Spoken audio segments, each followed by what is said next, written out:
하나님의 백성인 이스라엘이 처음부터 죄된 삶을 산 건 아닙니다. 이들이 변한 거예요.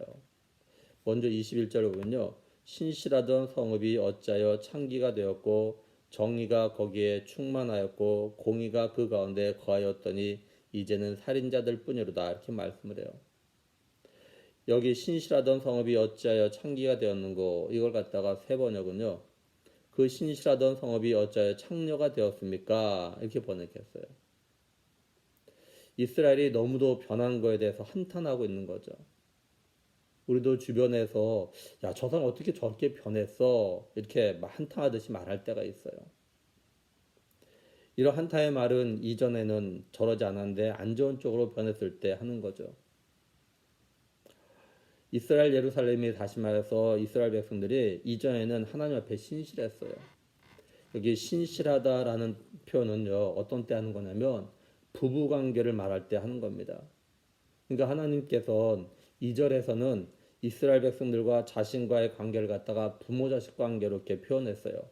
근데 여기서는 부부 관계로 좀 표현하고 있는 겁니다. 히브리어로 신실함이란 단어가 어디에서 나온 거냐면요. 히브리어로 아만이란 단어에서 나온 거예요. 이 단어는요, 우리가 기도하고 나서 마지막으로 이렇게 아멘이라 하지 않습니까? 이 아멘이란 단어도 이 아만이란 단어에서 나온 거예요. 그러니까 부부관계는 진실해야 한다는 거죠.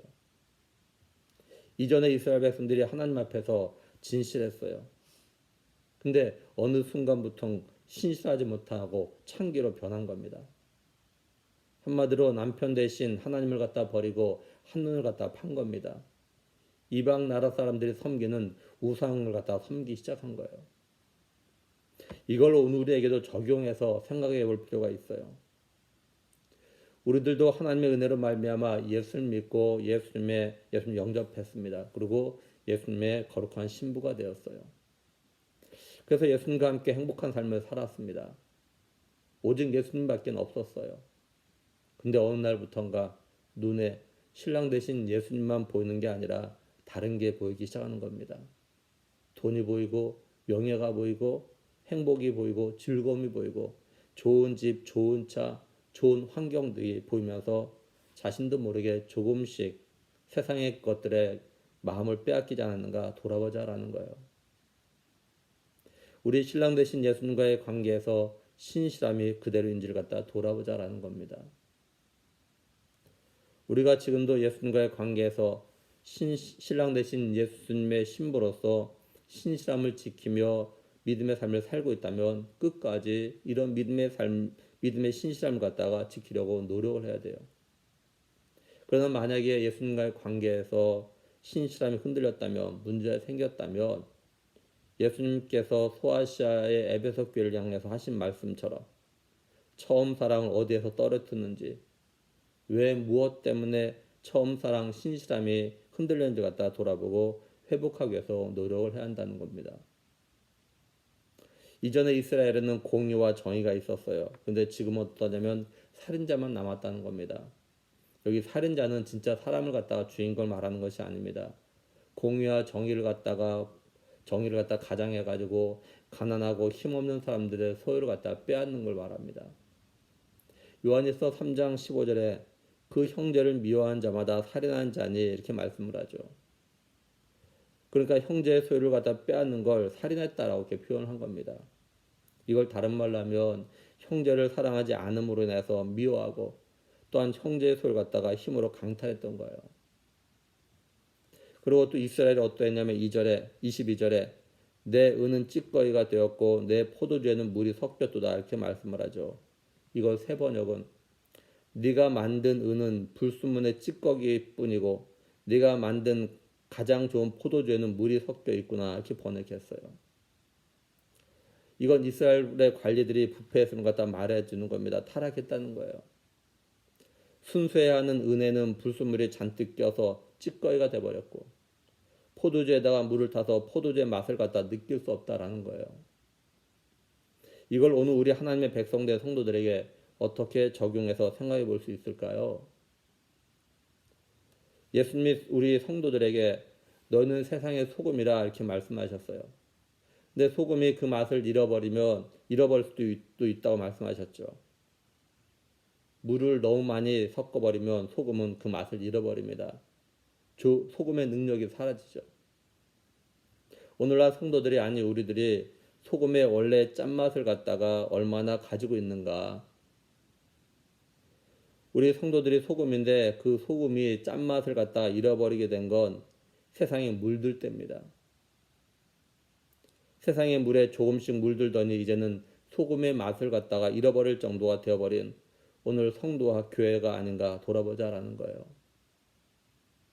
소금이 짠맛을 잃어버리게 되면 밖에 버려지고 밟히게 되기 마련인데 오늘날 한국교회가 또한 성도들이 세상 사람들에게 밟혀지고 있다면 그건 소금의 맛을 갖다가 잃어버렸기 때문입니다.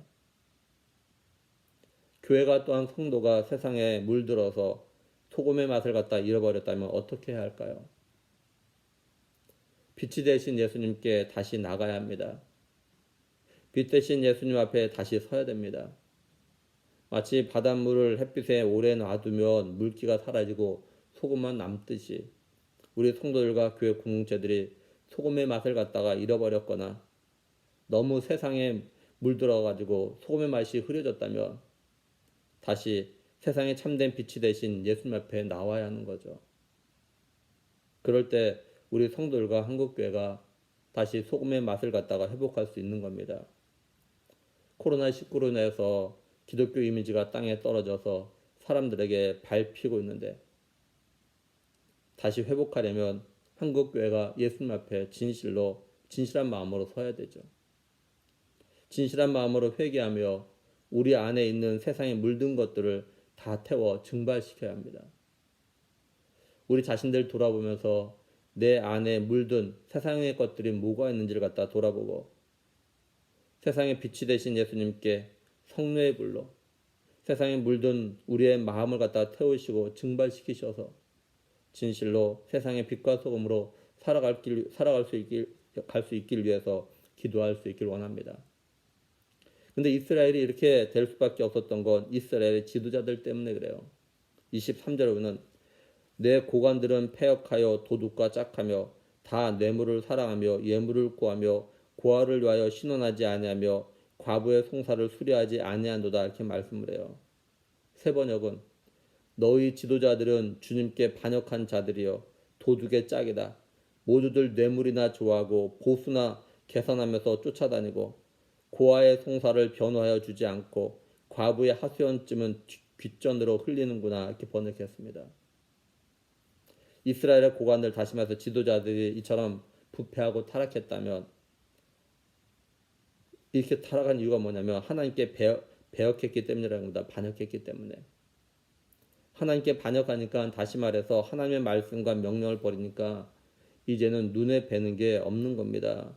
그래서 도둑들과 친구가 되어서 이들과 어울리면서 뇌물만 원하고 고아나 과부 등 불쌍히 여기며 궁유를 베풀어하는 사람들에게는 관심이 없었던 거죠.